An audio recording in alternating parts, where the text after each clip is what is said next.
الطاهرين الذين فرض الله مودتهم والصلاة عليهم والاهتداء بهداهم وطهرهم تطهيرا. اللهم صل على محمد وآل محمد. قال الله تعالى: أعوذ بالله من الشيطان الرجيم. بسم الله الرحمن الرحيم. فلا وربك لا يؤمنون حتى يحكموك فيما شجر بينهم ثم لا يجدوا في أنفسهم حرجا مما قضيت ويسلموا تسليما. صدق الله العلي العظيم. Ndugu zangu, tunamzungumza mtumi ambaye ndiye wa mwisho katika mitumi, katika ambiyai na mursalina, mtumi ambaye risala yake si risala ya ile jili aliyoishi nayo peke yake, ni risala ya jili zote katika zama zote kwenye ulimwengu wote. Lakini kama tunavyoyua, kwa wale wanavyoyua, na mtumi mwenyewe pia alikuwa ayua, amehubiriwa na yeye amezungumza kwamba risala hii itapambana na hatari nyingi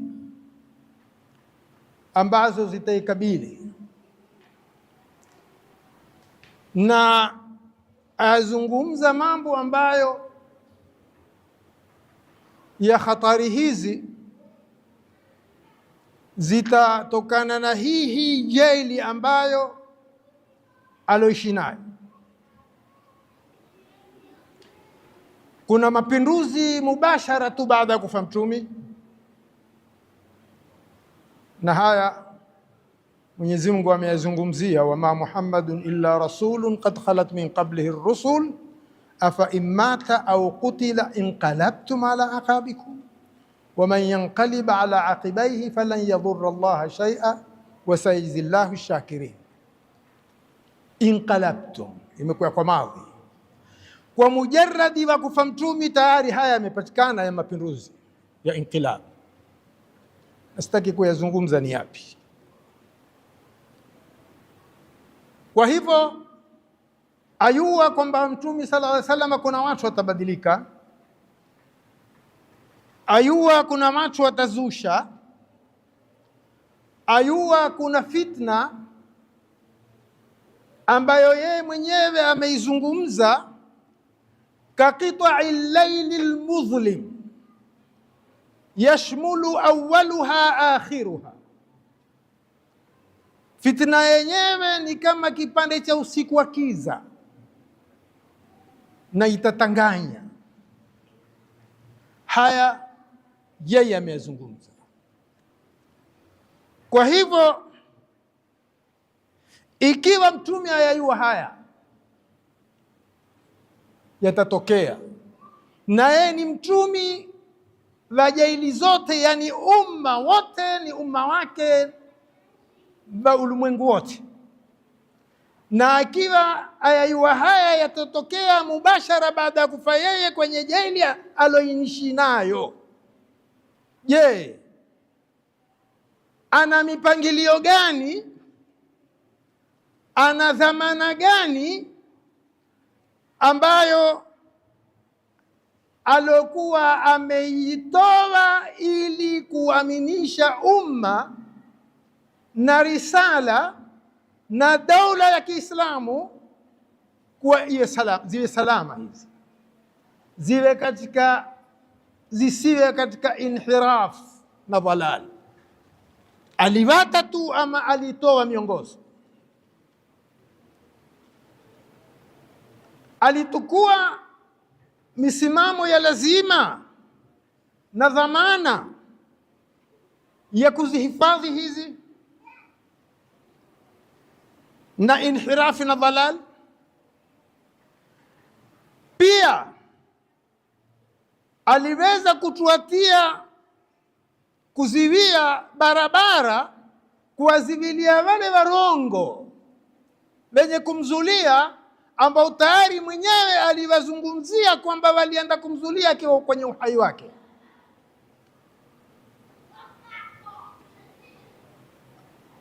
Akanena kad kathurat alkadhaba wa satakthur man ta'ammada alkidhbu alayya falyatabawa maq'adahu minan nar. Wamezidi wenye kunizilea urongo na watazidi. Kwa hivyo mwenye kukusudia kunizulia urongo na iandalie na moto wa Jahannam.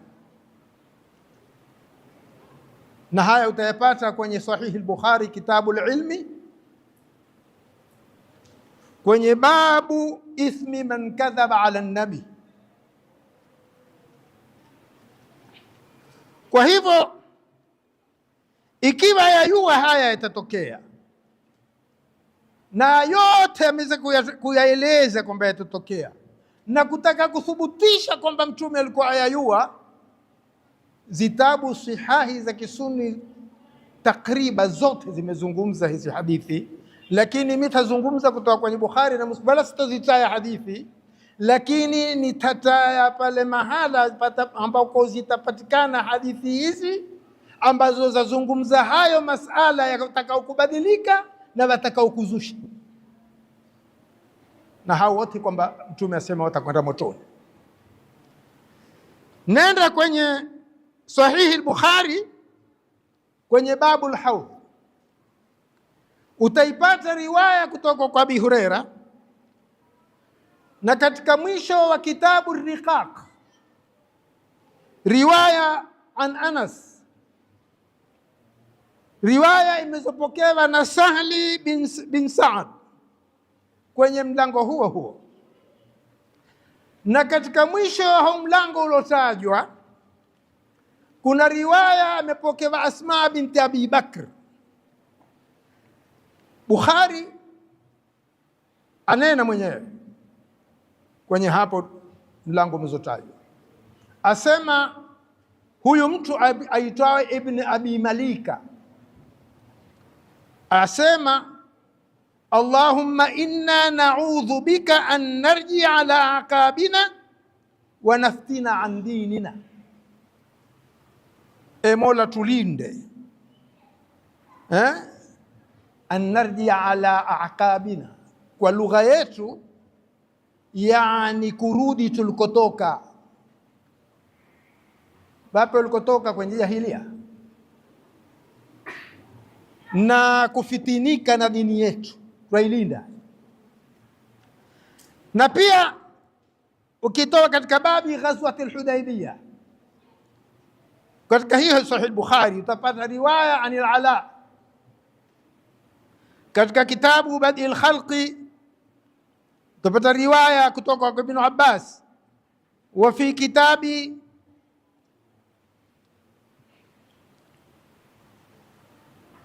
Fitan, kitabu al-Fitan, katika hiyo ya Sahih al-Bukhari, na kwenye Sahihi Muslim kitabu al-Ayman utapata riwaya la tarji'u ba'di kuffaran yadhribu ba'dukum riqaba ba'd, musirudi baada yangu kwenye ukafiri mkawa mauana nyinyi kwa nyinyi. Haya yote mtume ameyazungumza. Kwa hivyo ikiwa haya matukio yote ambayo yatatokea ameyazungumzia, akiyayua yatatokea, na tukimzungumza mtume tumzungumza mtume yule ambao kwamba ni rahmatan lilalamin,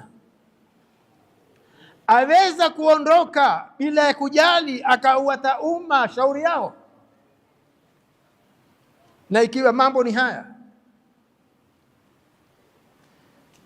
na Mwenyezi Mungu atuambia baada, katika miongoni mwa sifa za mtume asema laqad ja'akum rasulun min anfusikum azizun alayhi ma anittum harisun alaykum bilmu'minina raufur rahim. Allahumma salli ala Muhammad wa ali.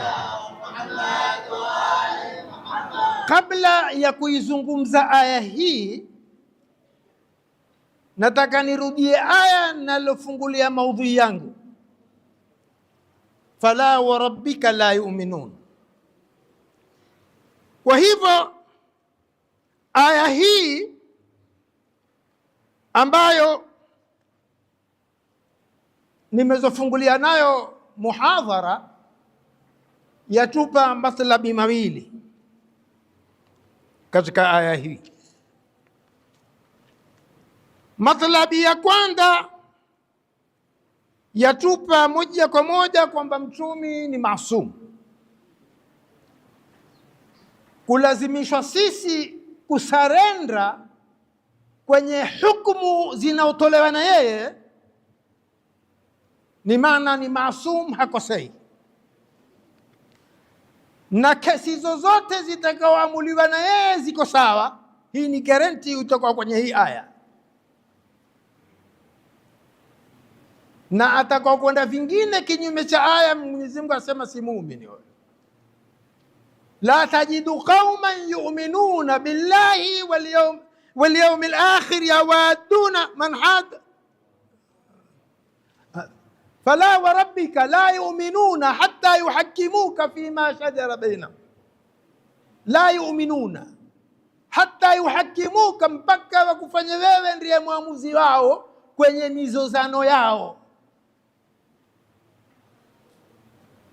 Kisa uamuzi utakaoutoa wewe pasipatikane kwenye nyoyo zao kinyongo, basi wayusallimu, wakubali kusarenda kwenye uamuzi uliotoa wewe. Hiyo ni isma. Kitu cha pili ambacho tukipata kwenye aya ni kwamba fatwa yoyote, uamuzi wowote uliotolewa na yoyote kinyume na uamuzi wa mtume uko kwenye makosa, haukubaliki. Aya ndio yazungumza uamuzi wa yoyote, fatwa ya yoyote iliyokwenda kinyume na uamuzi wa mtume haukubaliki kwa nafsi ya aya. Twalazimishwa tusarende kwenye uamuzi wake mtu. Turudi kwenye aya pili. Mtume atuambia laqad ja'akum rasulun min anfusikum azizun alayhi ma anittum harisun alaykum bilmu'minina raufur rahim. Tayari ndani ya aya hii tupata sifa 4. Aya yatushiria ukubwa wa mafungamano ya mtumi na umma. Kwanza,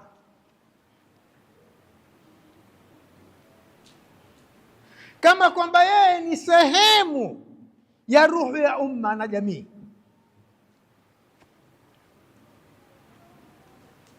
Sio kwamba yeye ya makruhi yakiwapata, ya tungu yakiwapata, ya maudhiko yakiwapata, kwa yeye huudhika na yeye. La, ahisi matungu yenu ndio matungu yake, na azungumzao hayo ni Mungu. Ahisi matungu mulo yaliyowapata nyinyi, ahisi mazito yaliyowapata nyinyi, ahisi maangamivu yaliyowapata nyinyi. Hiyo kifungu cha kwanza.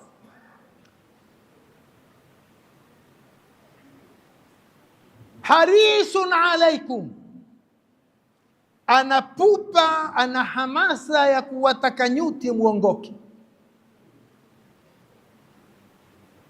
ana hamu ya watu wote waongoke. Bilmu'minina raufur rahim.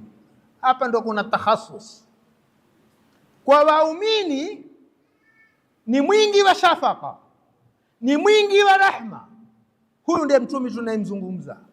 Yawezekana aondoke akiayua kuna matatizo haya, aondoke bila miongozo yoyote, bila ya dhamana kuupa umma wake utakaokuya, bila ya dhamana ya risala ya daula kuhusu mustakbal. Naam, lam yatrik ummataha wasuda, hakuwata umma wake hivyo kabisa, kwamba bila ya kuwekea mipango ya lazima na dhamana, yani wawe katika salama na zile zitishio zozote ambazo kwamba amezozitaja zitakutokea. Tayari mtume ashatuatia dhamana ya watu kusalimika na hayo yote, wakiwa watafuata mipangilio aliyozungumza.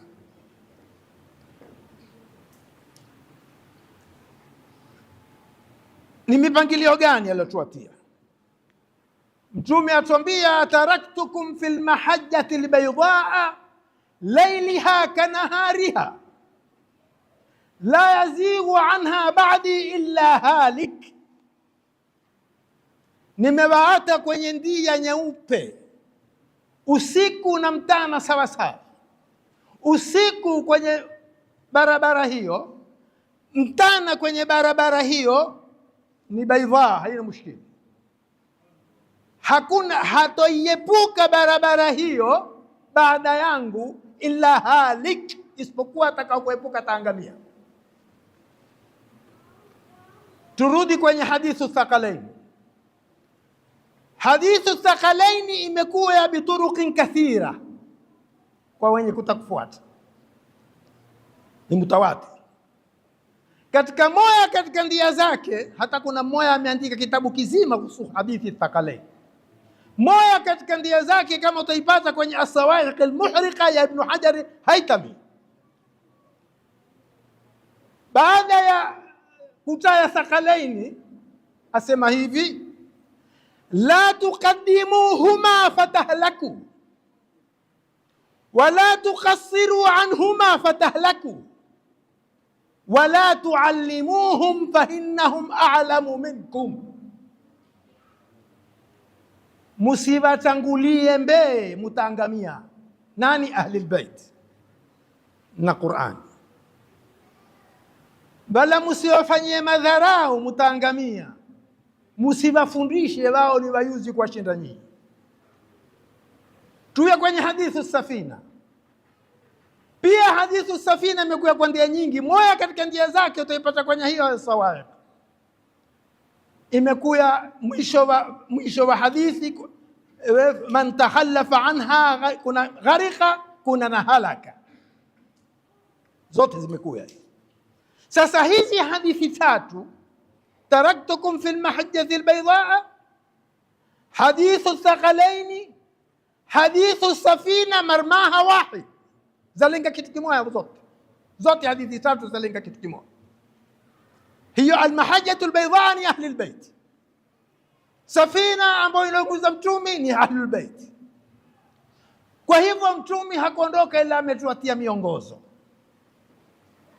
ya kuwafanya umma wake uaminike na uwe salama, na mtume ndiye aalam kwa yale ambayo kwamba ni ya kuwapa umma wake usalama na amani.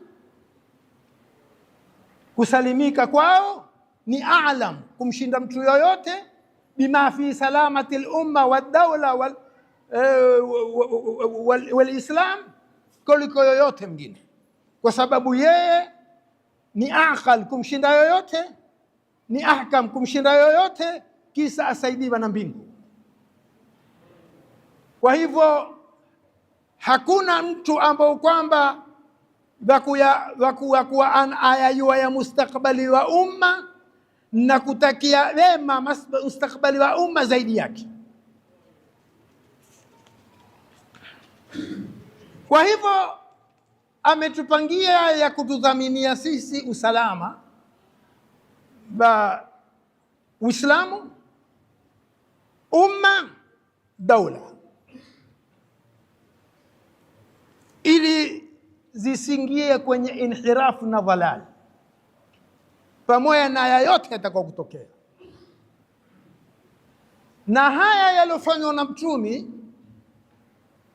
ndio uamuzi wa mbingu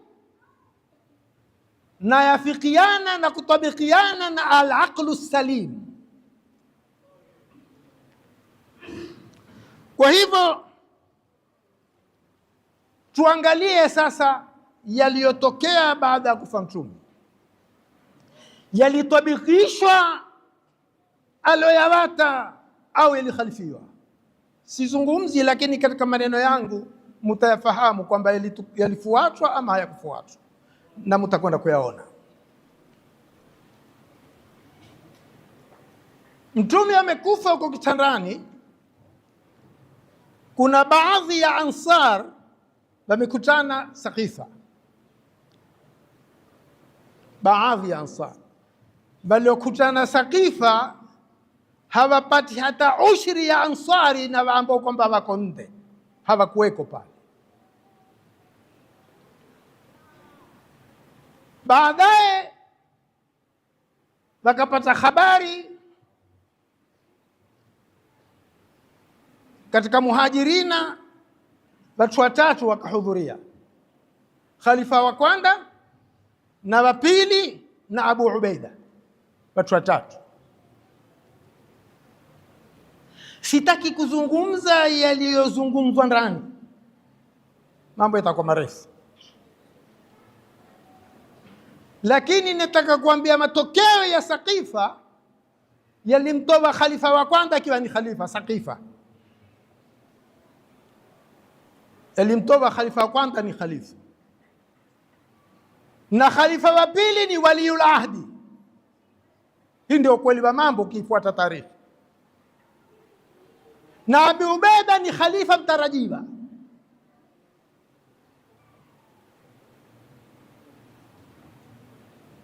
Vipi Abu Ubaida ni khalifa mtarajiwa? Umar tumemwona alikuwa khalifa, na alikuwa khalifa na yeye khalifa wa kwanza, hakuteuliwa na mtu, alikuwa na khalifa wa kwanza. Kwa hivyo alitoka Saqifa akiwa yeye ni waliul ahd. Tuye kwa Abu Ubaida.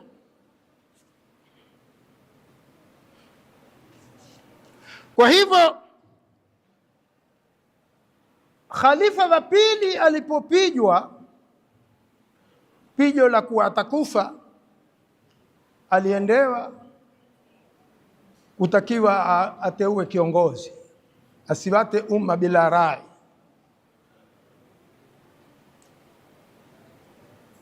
Sikia maneno yake.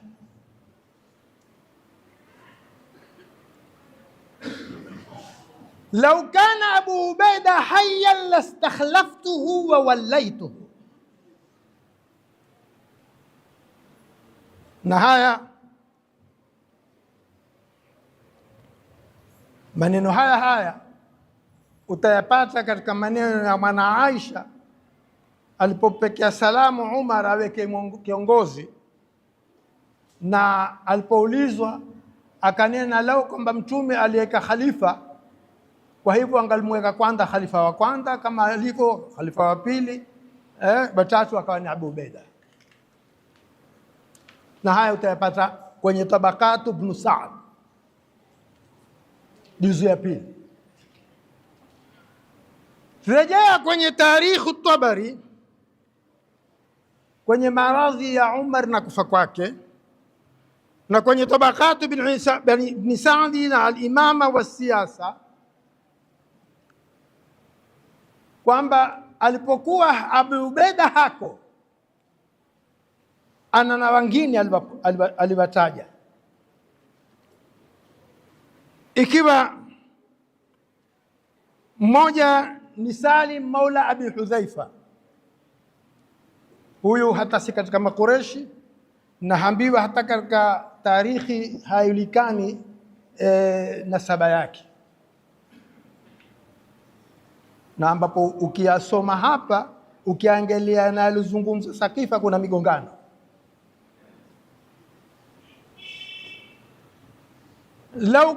Na mwingine alomtaja ni Khalid bin Walid,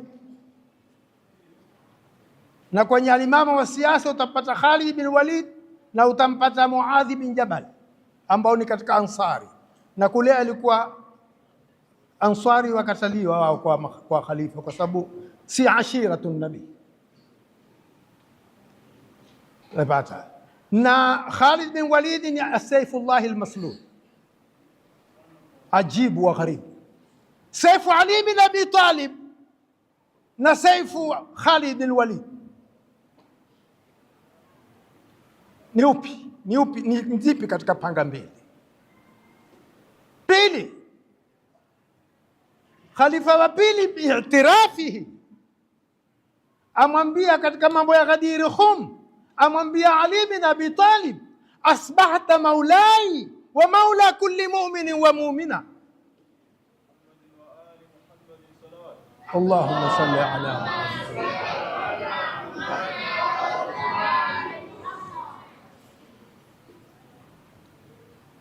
Na Mtume asema kwenye mambo ya Khaibara waliposhindwa kufutahi, waloshindwa, alisema la u'tiyanna ar-raya ghadan rajulan yuhibbu Allah wa rasulahu wa yuhibbuhu Allah wa rasuluhu. Nani huyo? Ali bin Abi Talib. Kwa nini hakupentiwa, hakutajwa? Wametajwa hapa. Kwa nini anaye akiwa ayua? Allahumma salli.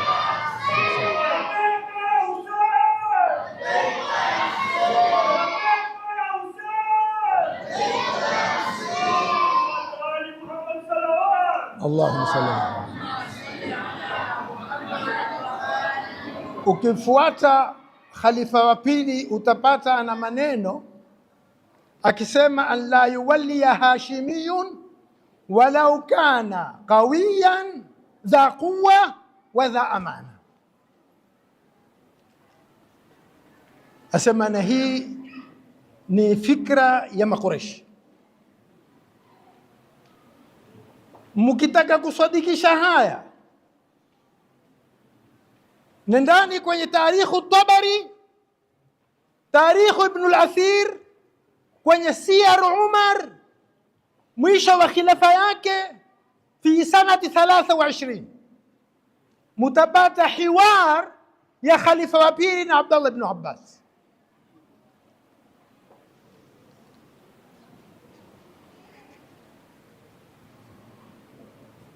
Kwa hivyo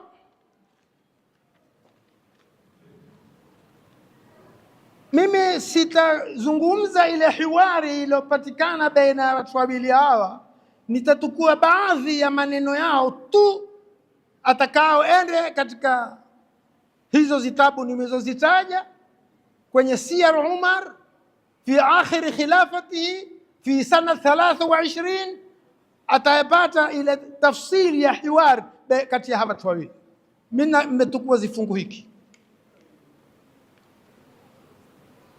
Alipozungumza Umar baki akiwa yeye ni khalifa, azungumza na Abdullah bin Abbas, ana maneno amemwambia. Kisa alipomjibu Abdullah bin Abbas yeye kuhusu Ali bin Abi Talib, alikuzungumza maneno kuhusu Ali bin Abi Talib na khilafa, anayo fikra ya uongozi paka yeye kwamba yeye ndiye khalifa. Sikiza maneno ya Umar kumwambia Ibn Abbas, karihu, ili Makureshi yani, karihu an yajma'u lakum an-nubuwwa wal khilafa fatabajahu ala qaumikum bajhan fakhtarat Quraysh li anfusiha fa asabat wa wufiqat. Asema wametukia Makureshi kuwakusanyia yote mambo mawili, nyi kwenu umetoka utumi, kwenu umetoka kwenu, kisa na ukhalifa urudi kwenu. Watukia Makureshi hili, wakajifakhiri kwenu nyinyi kujifakhiri. Kwa hivyo wameteua Makureshi kujiteulia, wamesibu na wakafikiwa. Haya maneno ya Umar amwambia Abdullah ibn Abbas. Msikize Ibn Abbas amjibu nini. Amma qawluka ya amiru lmuminina ikhtarat lianfusiha faasabat wa wufiqat, maneno yako lanambia ya amir almuminin kwamba Makureshi wamejiteulia hilo na wakasibu wakaafikiwa. Falau anna quraishan ikhtarat lianfusiha hina ikhtara Allahu laha lakana alsawabu biyadiha ghairu mardud wala mahsud. Lau Makureshi walijiteulia palipoteuliwa na Mungu, kwa hivyo yangalikuwa usawa uko mkononi mwao, hawangalikuwa ni wenye kurudiwa kwa uteuzi wao huu wala kusudiwa. Wa amma qawluka annahum abau an takuna lana an-nubuwa wal khilafa, amma kauli yako kunena kwamba wao Makureshi wametukia kuwa utumi utoke kwetu na ukhalifa kutoka kwetu. Kwa hivyo fa inna Allah azza wa jal wasafa qauman bilkaraha faqal dhalika biannahum karihu ma anzala Allah fa ahbata a'malahum.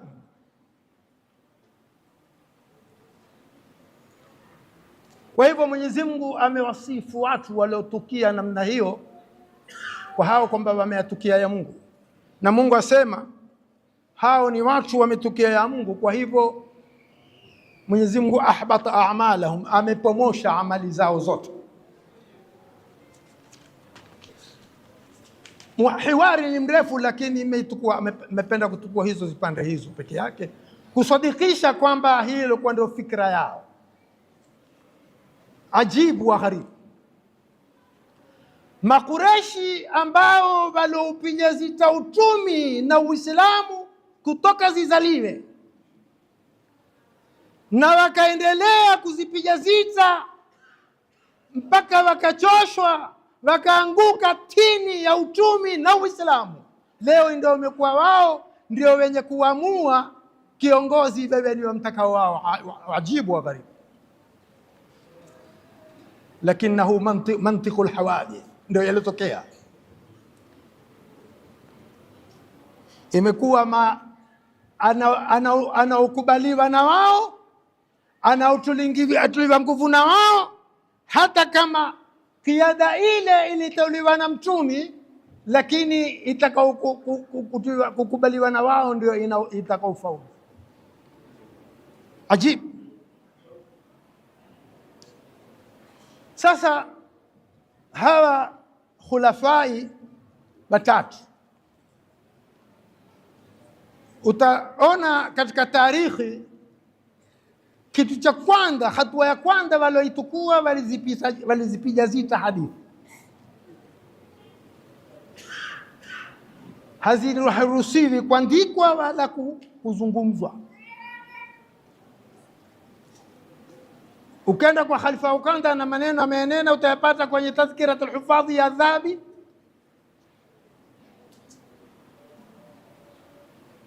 utayapata maneno yake. Khalifa wa pili alizikusanya hadithi kazipiga moto. Khalifa wa tatu hataki kusikia hadithi ambayo haikusikiliwa kwenye wakati wa khalifa wa kwanza wala wa pili, na ambapo hadithi ndio masdari ya pili. Uislamu wote tuupata kwenye hadithi, kwa sababu hadithi kazi yake ni nini? Sunna kazi yake ni nini?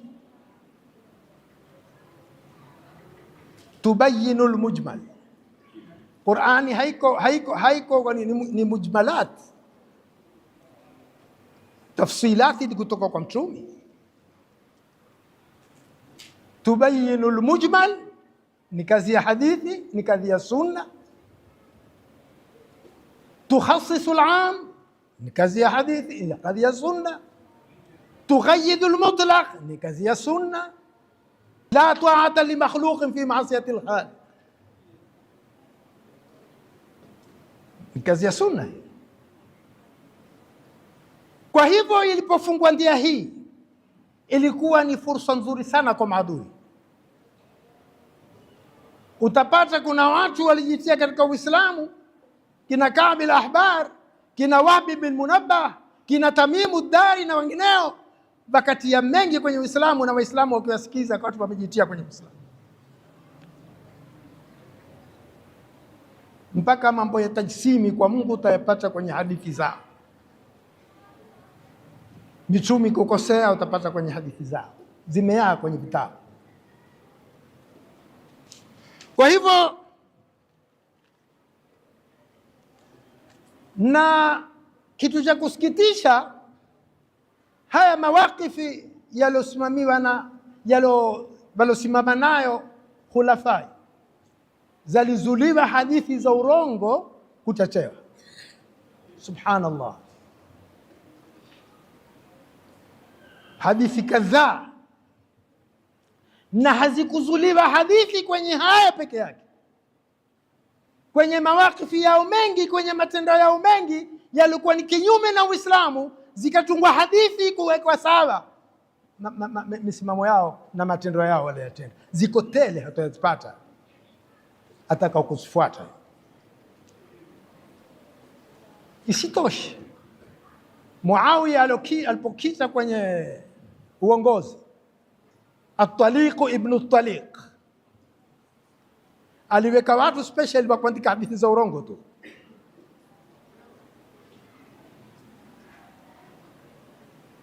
Watu special. Na katika miongoni mwa hadithi aliwaita akawaambia, wala tutriku khabaran yarwihi ahadun min almuslimin fi Abi Turab illa waatuni bimunaqidhin lahu fi sahaba muftaala. Aliwaita akawaambia, msiyate habari yoyote inaopokewa na yoyote katika Waislamu kuhusu Ali bin Abi Talib ila munete hadithi ya kutanguana na hiyo. Kama hiyo munitolee apowe sahaba mwingine yamefanya mbeka Hasan.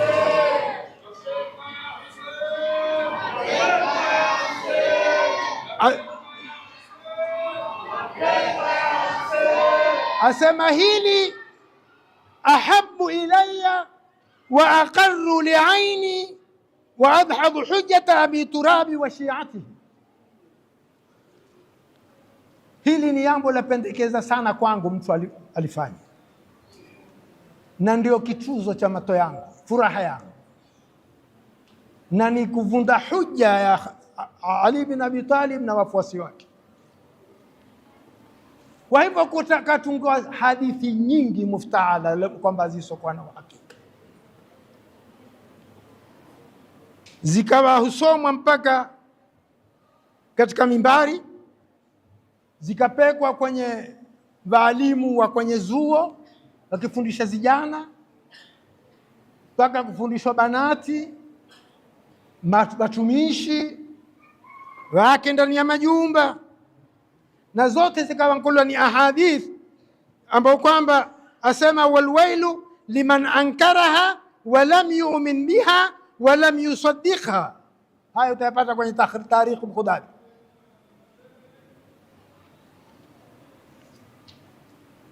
Adhabu ni wale ambao kwamba watakuzikanisha hadithi hizi za urongo zimezotungwa, kisa ikatungwa hadithi kwa adhabu ndawale watakao kuzikanusha hizi, basi ziamini wasizisadiki. Kisa uangalie Muawiya, fakam min khiyari sahaba qatalahu, alowaua sahaba wema wema. Arudie watu kwenye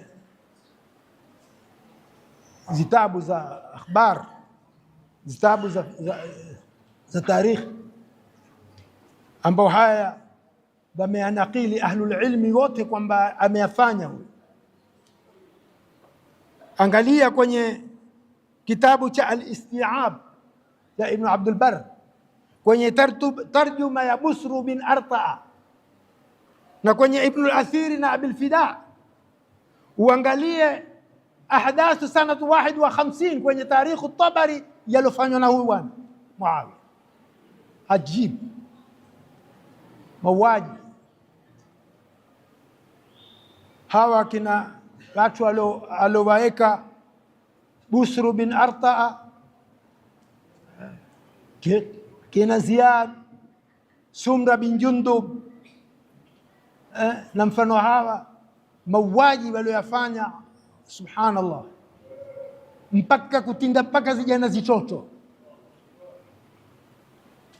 Rudi watu kwenye historia na nizdabu ni hizi ambazo kwamba za ahli sunna zimezungumza hayo.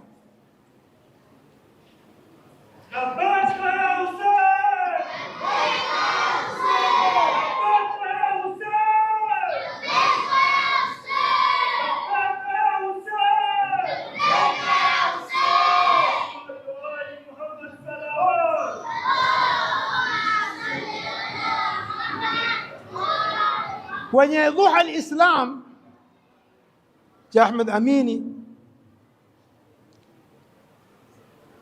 ametaya hukumu ya utawala Bani Umayya, akisarihi wazi asema lam yakun hukman islamia,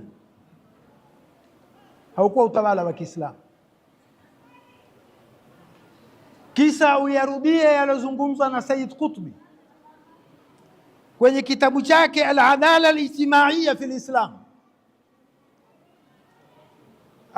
yake makubwa zaidi aliyozungumza, mimi siyazungumza. Atakao warudie kwenye kitabu cha Sheikh Al-Mudhira, amenakili maneno yake huyu mwenye kitabu cha Sheikh Al-Mudhira, maneno ya huyu Said Qutbi aliyozungumza kuhusu Muawiya,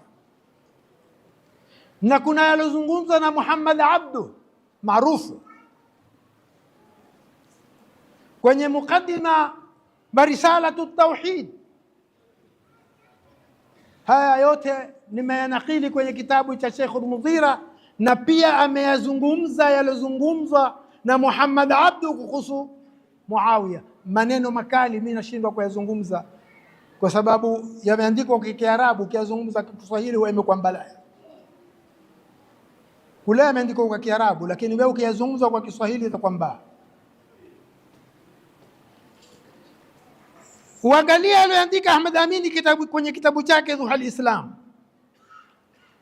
Yote haya yamenakhiliwa na huyu bwana Sheikh Al-Mudhira kwenye kitabu chake, utayapata kwenye kitabu chake kwenye safha 202 kwenye tabi ya 3.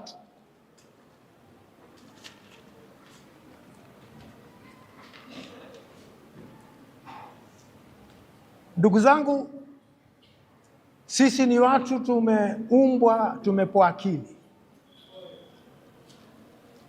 na akili yatakiwa itumiwe. Mwenyezi Mungu kwenye aya zingi ameshiria kuwataka watu watumie akili. Je, rudia uangalie ile usra ya Ali Muhammad, namna yalodhulumiwa. Huwezi kupata kuna familia yoyote iliyodhulumiwa kwa kiasi kikubwa kama familia ya Mtume Muhammad.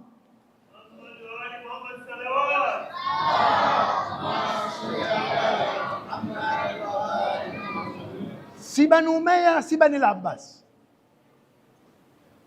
Mangine ukiyazungumza watu watashtuka, yani kwamba walofanya haya licha kuwa ni Uislamu kufanya kama haya, hata kufanyiwa wanyama haifai kufanyiwa. Na uadui hunu ukanweshwa watu na ukawaendelea kwa muda mrefu.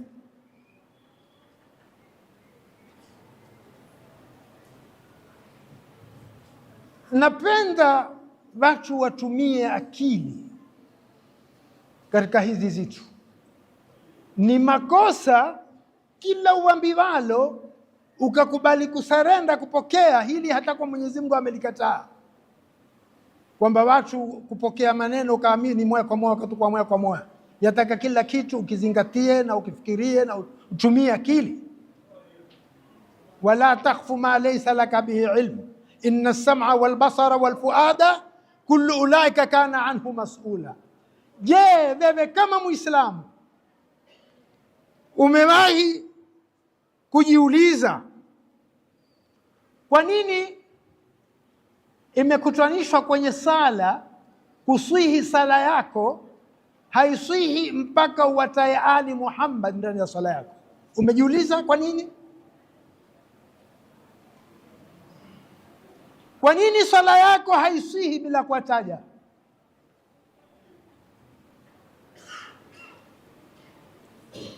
Fi tashahud, si kwenye sala tu. Rudia kwenye aya, inna Allaha wa malaikatahu yusalluna ala nabi ya ayuha alladhina amanu sallu alayhi wa sallimu taslima.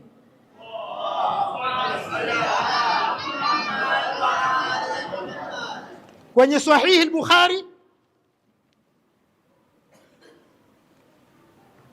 ambao katika kueleza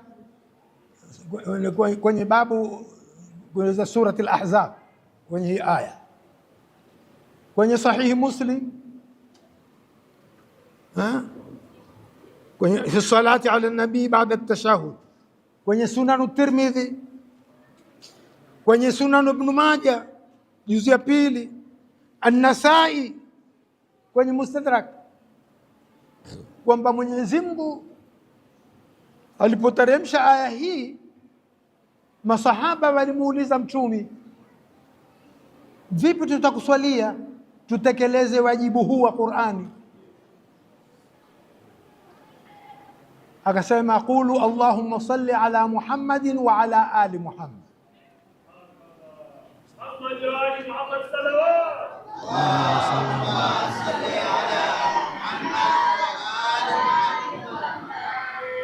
Na hapa Mtume aeleza tafsiri ya aya,